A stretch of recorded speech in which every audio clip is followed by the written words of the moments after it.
नमस्कार दोस्तों, आज हम चर्चा करेंगे चंद्रमा और उसके बदलते आकार के बारे में। आखिर चंद्रमा का आकार हमेशा क्यों बदलता रहता है? कभी बड़ा दिखता है, कभी छोटा दिखता है, कभी आधा दिखता है, कभी तिहाई दिखता है। ऐसा क्या है जो चंद्रमा के आकार को बदल देता है? हम समान रूप से यदि चर्चा करें तो ये पाएंगे कि हमें वो चीजें दिखाई पड़ती हैं जिनसे प्रकाश टकराकर हमारी आंखों में आता है, वो जिनको दिखाई पड़ती हैं। और जिन भागों में प्रकाश नहीं पड़ता, यानी वहां से परावर्तित होकर हमारी आंखों में नहीं पड़ता, वो चीज हमको नहीं दिखाई पड़ती। सेम वही सिचुएशन चंद्रमा के साथ भी है, क्योंकि चंद्रमा और पृथ्वी दोनों गतिशील हैं और दोनों में प्रकाश सूर्य के माध्यम से आता है, यानी सूर्य से आता है। दोनों सूर्य के प्रकाश से प्रकाशित हैं। तो जब चंद्रमा के कुछ हिस्से पर सूर्य का प्रकाश पड़ता है और कुछ हिस्से पर सूर्य का प्रकाश नहीं पड़ता है, तो जो हिस्सा सूर्य के प्रकाश से प्रकाशित होता है, यानी सूर्य का प्रकाश जिस हिस्से में पड़ता है, वो हिस्सा हमको दिखाई पड़ता है। और जिस हिस्से में सूर्य का प्रकाश नहीं पड़ता है, वो हिस्सा हमको नहीं दिखाई पड़ता है। तो इस तरह जो भाग प्रकाशित होता है वो भाग दिखता है, जो भाग अप्रकाशित होता है वो भाग नहीं दिखता है। और इसी को हम कहते हैं चंद्रमा के आकार में परिवर्तन। हालांकि ऐसा नहीं होता कि चंद्रमा गायब हो जाता है या पूरी तरह से नहीं दिखता। चंद्रमा का वो भाग ही हम देख पाते हैं जिस भाग में प्रकाश होता है, और जिस भाग में अंधेरा होता है वो भाग हम नहीं देख पाते। इसलिए हमको ऐसा लगता है कि चंद्रमा के आकार में परिवर्तन हो रहा है। अब ऐसा क्यों होता है? इसके पीछे कई सारे कारण हैं।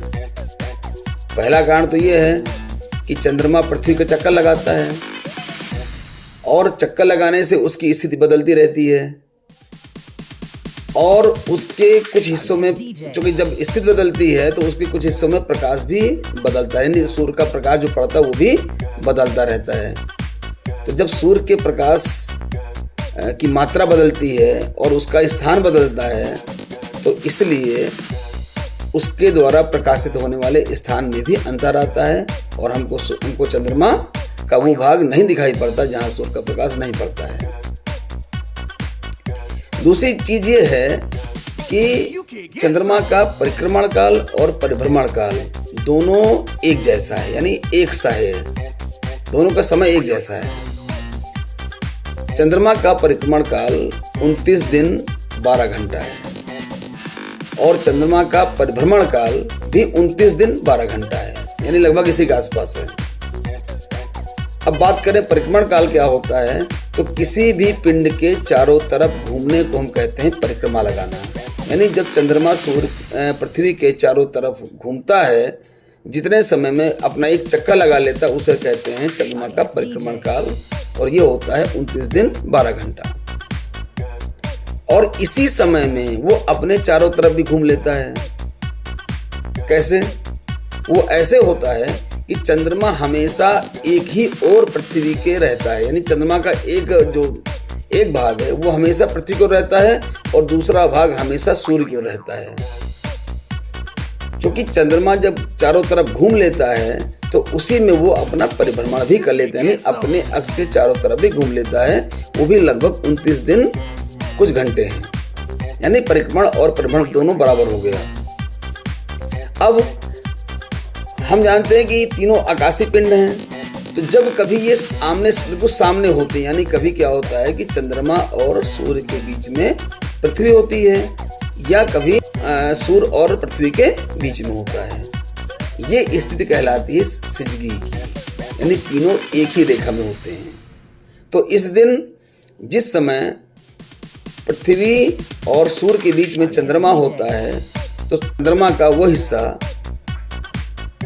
जो सूर्य की ओर होता है हमको नहीं दिखता, लेकिन हमारी ओर जो भाग होता है चंद्रमा का, उस पर प्रकाश नहीं पड़ता। इसे न्यू मून कहते हैं। इसके पश्चात अब चंद्रमा पश्चिम की ओर चलना शुरू करता है, यानी एंटी क्लॉकवाइज घूमना शुरू करता है। तो जब सूर्य पृथ्वी और चंद्रमा के मध्य का कोणीय भाग यानी कोणीय जो कोण बनता है वो 45 अंश का होता है, तो उस समय चंद्रमा का 1/4 भाग हमको पृथ्वी से दिखाई पड़ता है और उसको हम अर्धचंद्र के नाम से जानते हैं। यानी उस समय हमको 1/4 चांद के दर्शन होते हैं और ये अवधि होती है 3.5 दिन।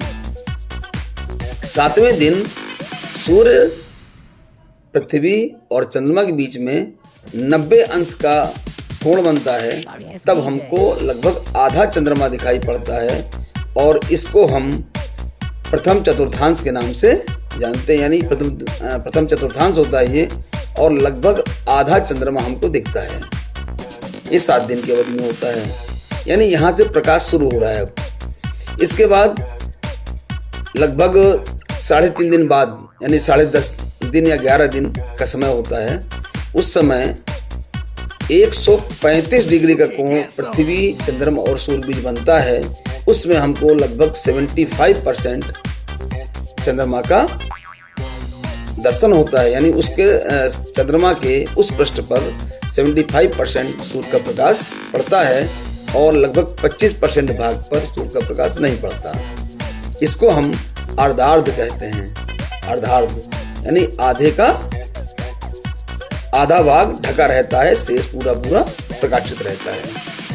इसके पश्चात लगभग 15वें दिन चंद्रमा पृथ्वी और सूर्य के लगभग सामने होता है। यानी एक तरफ चंद्रमा और एक तरफ सूर्य, और सूर्य का पूरा प्रकाश चंद्रमा पे पड़ता है। इसका मतलब ये हुआ कि उस दिन 15वें दिन हमको पूरा चंद्रमा दिखाई पड़ता है और इस रात को हम पूर्णमासी की रात कहते हैं। और ये पूरा 15 दिन का जो चक्र होता है इसको हम शुक्ल पक्ष कहते हैं, क्योंकि अंधेरे से हम पूरी तरह से उजाले की ओर आ जाते हैं। इसके बाद फिर चंद्रमा पूरब की ओर चल लेता है। यानी जब सूर्य, पृथ्वी और चंद्रमा के बीच फिर 45 डिग्री कोण बनता है तो उसको हम अर्धार्ध कहते हैं और यहाँ से चंद्रमा हमको लगभग 75% दिखता है और 25% ढक जाता है। अब यहाँ से कृष्ण पक्ष शुरू हो जाता है, यानी अंधेरी रात होना शुरू हो जाती है। यहाँ से चांद का छिपना शुरू हो जाता है। वो पक्ष था चांद का निकलना था और ये पक्ष चांद का छिपने वाला पक्ष है। इसके पश्चात फिर लगभग 7.5 दिन बाद चांद पृथ्वी और सूर्य के बीच में 90 डिग्री का कोण बनता है और उसको हम तृतीय चतुर्थांश के नाम से जानते हैं। इस समय हमको फिर आधा चांद दिखता है, आधा चांद ढक जाता है। फिर लगभग 26.5 दिन के आसपास का समय होता है जब सूर्य, पृथ्वी और चंद्रमा के बीच में 45 डिग्री कोण रह जाता है। उस समय लगभग हमको 1/4 चंद्रमा दिखता है और इसको हम अर्धचंद्र के नाम से जानते हैं, लेकिन ये डाउनिंग क्रेसेंट है। अर्धचंद्र के नाम जानते हैं। लगभग 3/4 चांद छुप चुका होता है, यानी 3/4 भाग पर अंधेरा पड़ रहा होता है और 1/4 भाग पर प्रकाश पड़ता है और इसको हम फिर अर्धचंद्र के नाम से जानते हैं। इसके बाद लगभग फिर 15वें दिन सूर्य के और पृथ्वी के ठीक बीच में चंद्रमा आ जाता है और हमको पृथ्वी से दिखने वाले भाग पर सूर्य का प्रकाश बिल्कुल नहीं पड़ता, जिस कारण हमको चंद्रमा बिल्कुल नहीं दिखता और यहाँ पर आकर पूरी तरह से चंद्रमा ढक जाता है। यानी चंद्रमा के उस हिस्से पर बिल्कुल प्रकाश नहीं पड़ता है और पूरी तरह अंधेरा हो जाता है। इसलिए यहाँ पर अमावस्या की रात होती है, इसे न्यू मून कहते हैं और पूर्णिमा से लेकर अमावस्या तक के इस पक्ष को हम कृष्ण पक्ष के नाम से जानते हैं, क्योंकि यहाँ पर अंधेरा होना शुरू हो जाता है। यानी पूरी तरह से अमावस्या से पूर्णिमा से प्रारंभ होकर अमावस्या तक बिल्कुल चांद छुप जाता है और इसको हम कृष्ण पक्ष के नाम से जानते हैं। तो इस प्रकार चंद्रमा के विभिन्न भागों पर सूर्य का प्रकाश पड़ता है और विभिन्न भागों पर सूर्य के प्रकाश के पड़ने के कारण विभिन्न हिस्से ऐसे हो जाते हैं जो छुप जाते हैं, यानी जहाँ पर सूर्य का प्रकाश नहीं पड़ता है और जहाँ नहीं पड़ता है वो छुप जाते हैं और जहाँ पर पड़ता है वो दिखते हैं। इसीलिए चंद्रमा का आकार ये है, ये बदलता रहता है। चंद्रमा में लगभग 16 कलाएं पाई जाती हैं। चंद्रमा 16 कलाओं से युक्त होता है। पहली जो कला होती है उसे अमृत कहते हैं, दूसरी कला इसको मनता कहते हैं, तीसरी कला को पुष्प कहते हैं, चौथी कला को पुष्टि कहते हैं, पांचवी कला को तुष्टि कहते हैं, छठवीं कला को ध्रुति कहते हैं, सातवीं कला को शासनी कहते हैं, आठवीं कला को चंद्रिका कहते हैं, नवीं कला को कांति कहते हैं, 10वीं कला को ज्योत्सना कहते हैं, 11वीं कला को श्री कहते हैं, 12वीं कला को प्रीति कहते हैं, 13वीं कला को अंगदा कहते हैं, 14वीं कला को पूर्ण कहते हैं, 15वीं कला को पूर्णामृत कहते हैं और 16वीं कला को अमावस्या कहते हैं। इस प्रकार 16 कलाओं से युक्त चंद्रमा होता है।